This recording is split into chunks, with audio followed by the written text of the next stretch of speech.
이번 주에 우리 아이들이 2학기를 개학했습니다. 교회도 이제 8월을 마치고 9월부터는 하반기로 들어가죠. 그럼 하반기에는 우리 전반기 때 했던 것들, 잘했던 것들은 더 잘하시고요. 좀 더 부족한 것들은 더 새롭게 되는 그런 귀한 시간이 되기를 바랍니다. 그래서 우리가 더 영적인 성장을 이루는 우리 푸른나무 교회 성도님들 되시기를 바랍니다. 우리 함께 사도신경으로 신앙 고백하고 말씀 나누겠습니다. 전능하사 천지를 만드신 하나님 아버지를 내가 믿사오며 그 외아들 우리 주 예수 그리스도를 믿사오니 이는 성령으로 잉태하사 동정녀 마리아에게 나시고 본디오 빌라도에게 고난을 받으사 십자가에 못 박혀 죽으시고 장사한 지 사흘 만에 죽은 자 가운데서 다시 살아나시며 하늘에 오르사 전능하신 하나님 우편에 앉아 계시다가 저리로서 산 자와 죽은 자를 심판하러 오시리라. 성령을 믿사오며 거룩한 공회와 성도가 서로 교통하는 것과 죄를 사하여 주시는 것과 몸이 다시 사는 것과 영원히 사는 것을 믿사옵나이다. 아멘. 자, 오늘은 히브리서 5장입니다. 여러분, 히브리서의 삶의 정황은 박해와 배교라는 상황을 전제합니다.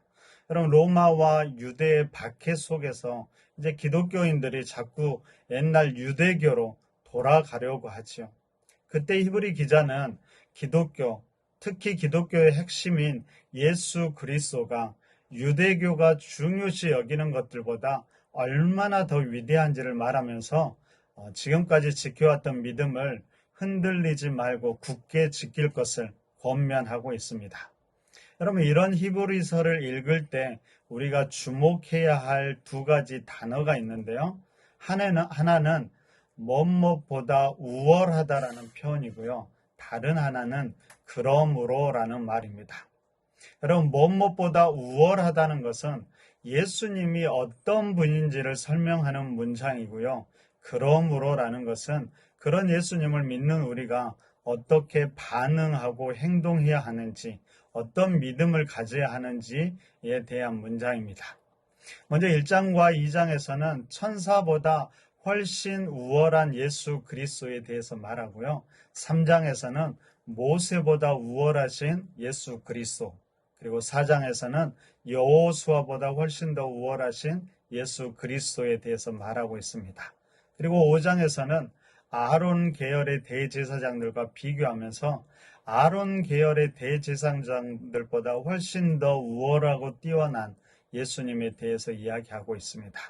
먼저 오늘 1절과 4절, 1절부터 4절까지 한번 보십시오. 이렇게 기록되었습니다. 대제사장마다 사람 가운데서 택한 자이므로 하나님께 속한 일을 사람을 위하여 예물과 속지 않은 제사를 드리게 하나니 그가 무식하고 미혹된 자를 능히 용납할 수 있는 것은 자기도 연약에 휩싸여 있음이라. 그러므로 백성을 위하여 속죄제를 드림과 같이 또한 자신을 위하여도 드리는 것이 마땅하니라. 이 존귀는 아무도 스스로 취하지 못하고 오직 아론과 같이 하나님의 부르심을 받은 자라야 할 것이니라. 여러분, 제사장은 제사를 통해서 백성들의 죄를 속하는 그런 역할을 감당합니다. 이스라엘의 대표적인 제사장들은 아론 계열의 사람들이죠.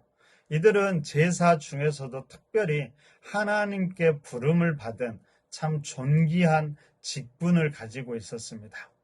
근데 한편으로는 이들은 또한 한계를 가지고 있는데요. 그것은 그들 또한 죄 가운데 있는 사람이라는 것에서 기인합니다. 여기에서 두 가지 한계가 존재하는데, 하나는 제사를 통해서 백성들의 죄를 사해 주지만 그들 자신도 똑같이 자기의 죄를 사해주는, 속하는 그런 제사를 지내야 한다는 것이지요. 그리고 또 한 가지는 이들이 분명 죄를 없애주기는 하지만 그 제사가 완전하거나 영원하지 않다라는 것입니다. 그러면 이에 비해서 예수님은 어떠실까요? 그러면 히브리서 5장에서는 특별히 이 예수님의 제사장적 직분을 설명하기 위해서 멜기세덱이라는 단어를 사용합니다. 여러분, 멜기세덱은 바로 구약의 창세기 중에서 아브라함과 관련해서 가장 먼저 등장합니다. 그는 살렘 왕으로 나오고요. 전투를 마치고 돌아오는 아브라함을 만나서 떡과 포도주를 주면서 축복하고 아브라함이 그 대가로 전리품의 10분의 1을 드리게 됩니다. 그러면 이때 살렘이라는 것은 예루살렘을 말하기도 하고요. 평화, 그 말 자체로 평화라는 의미를 갖기도 합니다. 그래서 멜기세덱을 누구라고 말하냐면 의의 왕, 평화의 왕이라고 이야기합니다. 중요한 건 뭘까요? 그것은 멜기세덱은 인간의 계보가 아니라 하나님의 계열, 하나님이 세우신 제사장이라는 것이죠. 그러니까 그는 인간이 가진 인간적인 한계를 넘어선다는 것이 중요합니다. 바로 오늘 히브리서 5장은 예수님의 대제사장적인 직분을 설명하면서 이렇게 이야기합니다. 여러분 5절과 6절을 보십시오. 또한 이와 같이 그리스도께서 대제사장 되심도 스스로 영광을 취하심이 아니요 오직 말씀하신 이가 그에게 이르시되 너는 내 아들이니 내가 오늘 너를 낳았다 하셨고 또한 이와 같이 다른 데서 말씀하시되 내가 영원히 멜기세덱의 반차를 따르는 제사장이라 하셨으니.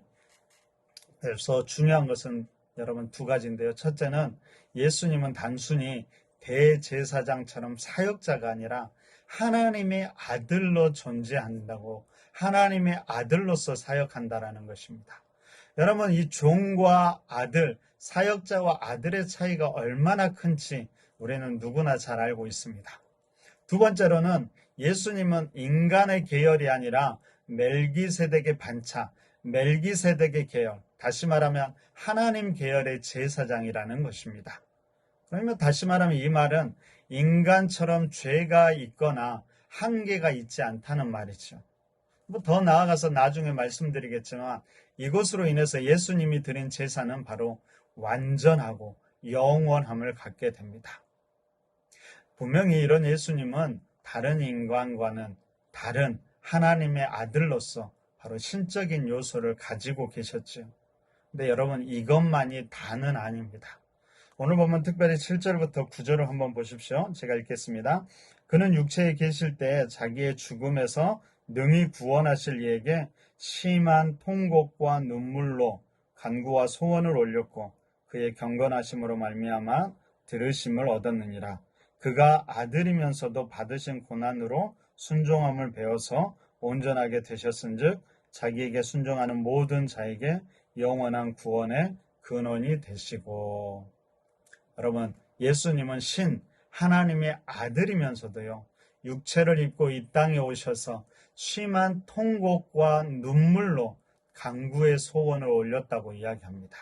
더 나아가서 고난을 받고 순종함을 통해서 온전하게 되어서 순종하는 모든 자들에게 영원한 구원의 근원이 되셨다라고 이야기하고 있습니다. 요약하면 무슨 말일까요? 하나님의 아들, 하나님의 사역자이면서도 인간으로서 인간적인 노력이나 최선을 다하심으로 바로 우리를 향한 구원을 이루셨다는 말이죠. 바로 우리가 믿는 예수님이 바로 이런 분이라고 오늘 히브리서 기자는 이야기하고 있습니다. 여러분 그렇다면 우리가 이런 예수님을 믿고 있다라면 우리의 믿음은 어떠해야 될까요? 우리는 그 예수님께 어떻게 반응해야 할까요? 여러분 히브리서 기자는 먼저 현재 우리의 상태를 명확히 알 것을 이야기합니다. 그리고 12절에서 이렇게 이야기합니다. 12절 보십시오. 때가 오래되었으므로 너희가 마땅히 선생이 되었을 터인데 너희가 다시 하나님의 말씀의 초보에 대하여 누구에게서 가르침을 받아야 할 처지이니 단단한 음식은 못 먹고 젖이나 먹어야 할 자가 되었도다. 그러면 이미 자라서 마땅히 선생이 되어야 하는데 아직도 자라지 못해서 단단한 음식은 먹지 못하고 젖이나 먹어야 하는 그런 유아기적인 상태가 여전히 남아있음을 오늘 히브리 기자는 우리에게 이야기합니다. 그리고 나서 내일 본문이지만 여러분 6장 1절과 2절에서 이렇게 이야기하지요. 그러므로 라고 시작합니다. 여러분 히브리서에서 중요한 단어가 그러므로라고 했죠. 집중해서 보십시오. 1절과 2절에서 이렇게 이야기합니다.